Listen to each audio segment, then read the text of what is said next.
오늘 우리에게 주신 하나님의 말씀 보도록 하겠습니다. 민수기 33장 50절로 56절까지의 말씀입니다.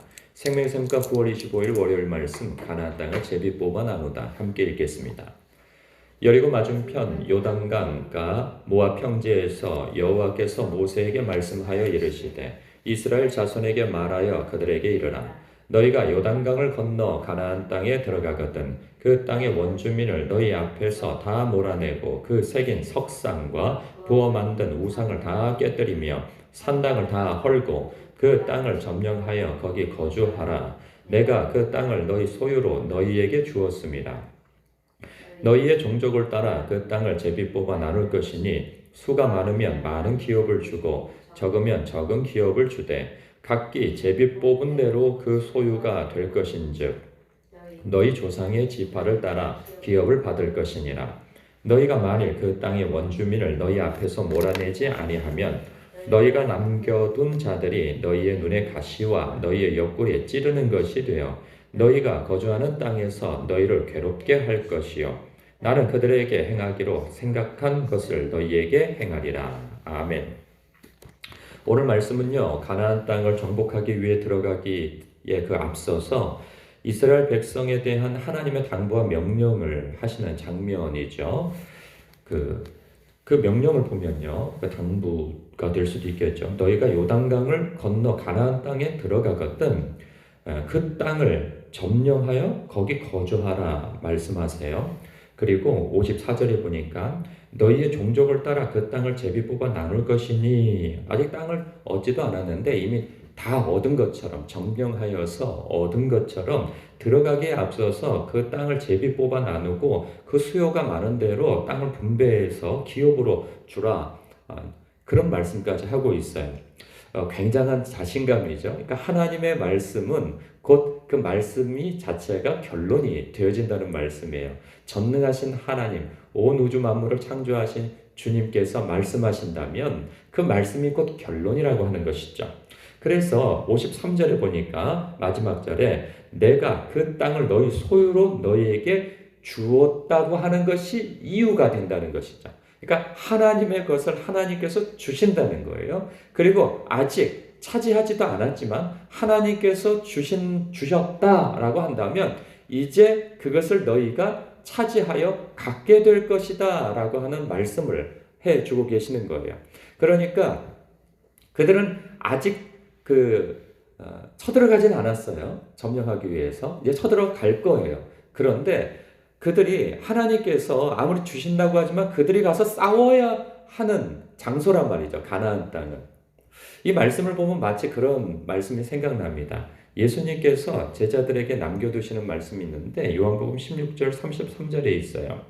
이것을 너희에게 이름은 너희로 내 안에서 평안을 누리게 하려 함이라. 세상에서는 너희가 환난을 당하나 담대하라. 내가 세상을 이겼노라. 너희들이 예수인 나를 믿고 이 세상을 살아가면서 하나님의 백성으로서 그리고 하나님 나라의 통치를 받으며 하나님의 통치를 받으며 이 세상을 살아가며 세상을 하나님 나라로부터 확장해 나아가는 사명을 갖고 살아가는데 그러나 이것이 너희들에게 참으로 부담이 되고 목숨을 걸어야 하고 너희의 삶에 있어서 많은 것을 손해볼 수도 있어. 그러나 담대하라. 내가 이미 세상을 이기었어. 그러니 너희들은 내 안에서 이미 승리한 전쟁에 전리품을 얻으면서 살 수 있는 삶이 너희에게 주어진 거야 라고까지 말씀하시는 거죠. 그러니까 이 세상에 여전히 그리스도를 대적하고 그리스도인을 박해하는 멸시하는 굉장한 세력들이 여전히 있으나 이미 하나님께서 예수 그리스도 안에서 십자가 사역으로 그 악한 마귀의 정수리를 깨트리고 이미 승리를 하셨다는 거죠. 그러니 예수님께서 재림하실 때까지 또 우리 목숨이 다하는 날까지 예수님께서 이미 승리하신 싸움을 믿고 그 승리를 믿고 이 세상을 살아가라는 거죠. 정복하라는 거죠. 다스리라는 것이고 그리고 세상 끝날까지 우리 주님께서 함께 하시니 그 복음을 전하는 사명을 다하면서 살라는 그 말씀을 하고 계심을 봅니다. 그러한 것을 느낄 수가 있어요. 그러면서 하나님께서 너희들이 그 땅을 차지해 들어가거든 거기에서 살 때 너희들이 해야 할 일이 있다. 그게 뭐냐면 52절 말씀과 55절 말씀이에요. 그 땅의 원주민들을 너희 앞에서 다 몰아내라는 거예요. 그 원주민들을 왜 다 몰아내야 하는가? 그들이 행하는 것들이 이러한 것이기 때문에 그렇다는 거죠. 그러니까 우상 숭배라는 거죠. 그것은 그 새긴 석상과 부어 만든 우상을 다 깨뜨리며 산당을 다 헐어버리고, 그러니까 그곳의 원주민들이 이 풍요의 신이라고 하는 여호와 하나님을 대적하는 이 악한 그러한 신앙, 문화 이러한 것들을 그들이 틀어쥐고 있다는 거죠. 이러한 것들은 전부 다 경제적인 풍요를 기원하는 그러한 염원에서 양산되어진 우상들인 것이죠. 대표적으로 바알과 아세라인데 이 풍요의 신들입니다. 그들은 농사를 지으면서 거기에 거주하면서 사는 족속들인데 그 당시에 하늘에서 비를 내려주어야 땅에서 그런 생명력을 발하여서 식물도 그리고 열매도 내고 그리고 그것을 먹고 나는 짐승들이 또 그런 새끼를 낳고 그리고 또 그것을 가지고 사는 사람들이 풍요롭게 되어지고 이 모든 것들이 다 신에게 달려 있는데 그게 바알과 아세라 신이라는 거죠. 그래서 그 바알과 아세라 신이 서로 사랑을 나눌 때 그 풍요로 어떤 그 생산 능력을 갖는 것처럼 하늘에서 비를 내려줘야 바알 신인 하늘의 신이 비를 내려줘야 땅의 신이 그 정기를 받아서 어떤 열매를 낼 것 아니겠는가. 그런데 비가 오지 않아? 그러면 어떻게 해서 그 바알과 아세라 신을 동침하게 만드는가? 그래서는 인간이 제사를 드리고 아주 음란한 행위를 하는 것을 통하여서 그 신을 자극하여서 이렇게 그 비를 내리게 하는 방법인 거죠. 그러니까 굉장히 음란하고 아주 좋지 않은 문화를 가지고 있는 거예요. 그러니까 하나님의 백성이 그들의 영향을 받게 되어지면 하나님의 온전한 통치를 받는 제사장 나라로서 제사장 백성으로서 살 수 없게 되어진다는 거죠. 그래서 하나님께서 너희들은 반드시 그 원흉이 되어지는 원주민들을 싹 다 몰아내고 그리고 그 남겨져 있는 그 형상, 석상, 우상 이 모든 것들을 다 깨트려서 형상 자체를 없애버려라. 그래서 후손들에게 절대 남기지 말고 이 산당을 또 다 헐어버리라는 거죠. 이 영험한 것은 다 산에 있다고 생각하는 경향이 있어서 산에 가서 보통 당을 어떤 그 산당을 지어놓고 거기서 기도를 하고 제사를 지내고 우리나라도 그러잖아요. 좀 영험하다고 하는 사람들은 맨 삼각산이니 또 무슨 북한산이니 이런 그런 산에 들어가 가지고 거기에서 초와 무슨 돼지머리와 과일 같은 것들을 넣고 거기에서 치성을 드리고 그러는 사람들 무속인들이 아직도 많습니다. 그래서 그 산악 경비대나 그런 산림 감시원들이 그것을 감시해서 몰아내는 경우들이 많이 있어요. 적발을 해서. 아직도 그래요. 옛날에도 그랬다는 거죠. 그래서 그러한 산당들을 다 헐어버리라는 거예요. 만일 55절 만일 너희가 그 땅의 원주민을 너희 앞에서 몰아내지 아니하면 너희가 남겨둔 자들이 너희의 눈에 가시와 너희의 옆구리에 찌르는 것이 되어서 너희가 거주하는 땅에서 너희를 괴롭게 할 것이다. 근데 하나님께서 이렇게 경고를 주셨음에도 불구하고 또 당부하시고 명령하셨음에도 불구하고 나중에 여호수아서를 보게 되어지면 그들이 실패하게 되어지는 것을 보게 되어지죠. 그러니까 싸우기를 두려워하기도 하고 싸우는 것에 이제 염증을 느끼기도 하고 그리고 또 그들을 다 몰아내는 것에 대해서 타협을 하게 되어지죠. 어느 정도는 남겨둬야 우리가 농사 짓는 법을 또 배우지 않겠는가. 그리고 여호와 하나님은 그 전쟁의 신이지 농사 짓는 것을 잘 짓게 하는 신은 또 아니야. 그러니 이 농사 짓는 신에 대해서도 잘 물어보려면 그 신을 어떻게 섬겨야 하는지, 그래 농사법은 어떻게 해야 되는지 이러한 것들에 대한 지식을 가지려면 그들을 남겨둬야 돼라고 하는 그런 안일한 생각 속에서 남겨두는 것 때문에 결국은 그들이 눈에 가시가 되고 옆구리를 찌르는 그런 창이 되어지는 것이죠.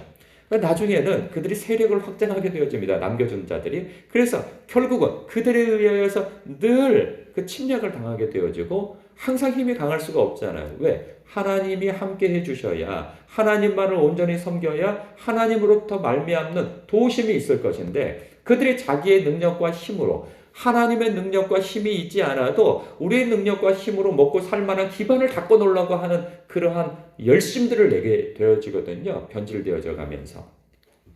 그러니까 하나님께서 그들을 손 놓아버리시니까 그들이 나중에는 그 자신들이 풍요롭게 살기 위해서 마련해 놓은 그런 기반과 문화, 이 모든 것들이 나중에는 거꾸로 그들의 목에 창을 들이대는 것들이 되는 것이죠.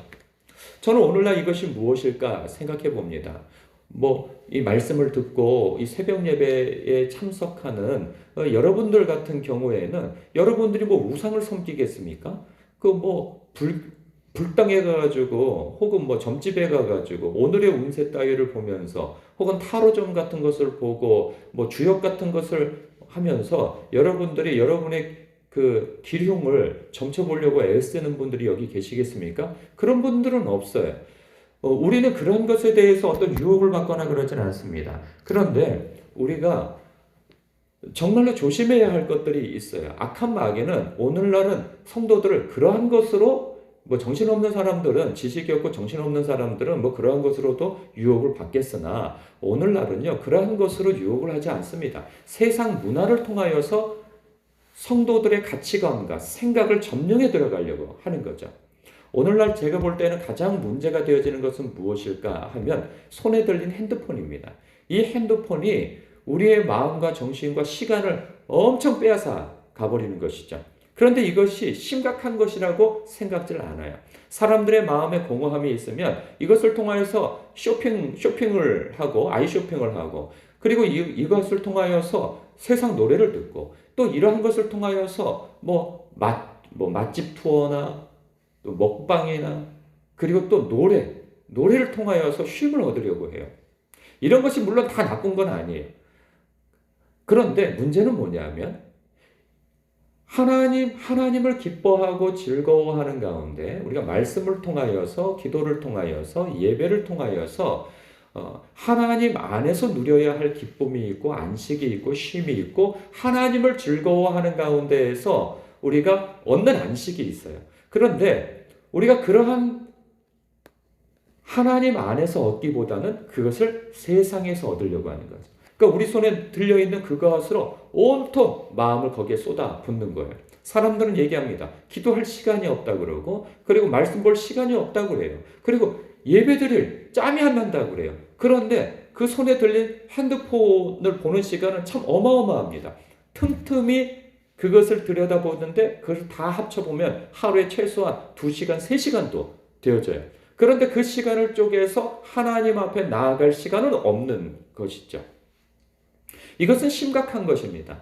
결국은 우리가 제가 바빠서요. 그리고 제가 분주해서요. 그리고 너무 바빠요. 사는 게 너무 바빠요 해도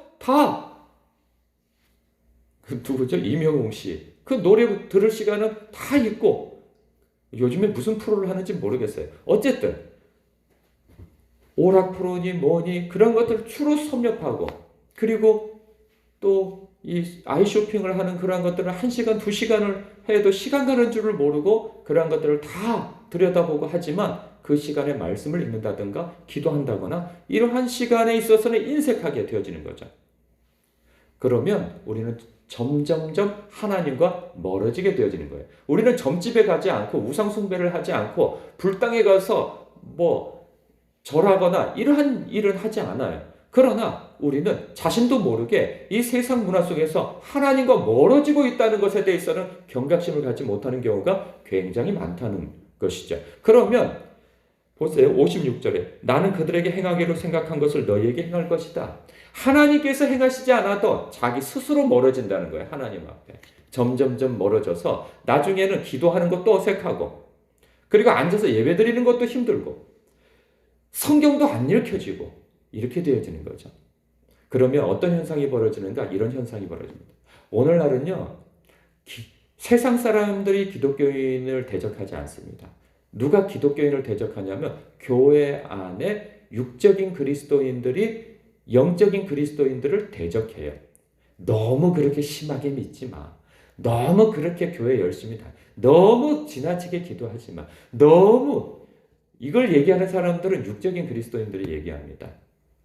그리고 교회를 비판하고 정죄하고 대적하는 사람들이 대부분 이 육적인 그리스도인들이 세상 사람들 앞에서 자기만 의로운 줄 알고 자꾸 다른 사람 판단하고 정죄하고 교회를 무시하고 이런 사람들이 다 그런 육적인 그리스도인이. 왜 이런 얘기들 하느냐? 점점 하나님과 멀어지기 때문이에요. 하나님과 자기도 모르게 멀어지기 때문인 거예요.